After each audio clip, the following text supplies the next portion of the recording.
Hello, friends. Welcome to Creative Medicine. In this lecture, we will learn about Body of uterus. Body of uterus contains three layers. First, outermost layer, which is called as serosa. Middle layer, which is called as myometrium.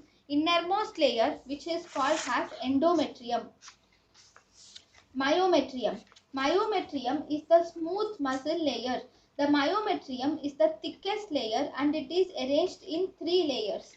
Outer layer of myometrium is longitudinal. Middle layer of myometrium has mesh-like fibers. Blood vessels pass between these meshes. Inner layer has circular fibers. Middle layer of myometrium is also called as living ligature. After delivery, when the uterus contracts along with the myometrium, the middle layer fibers of myometrium also contract, and thus they will constrict the blood vessels in between, stopping the bleeding.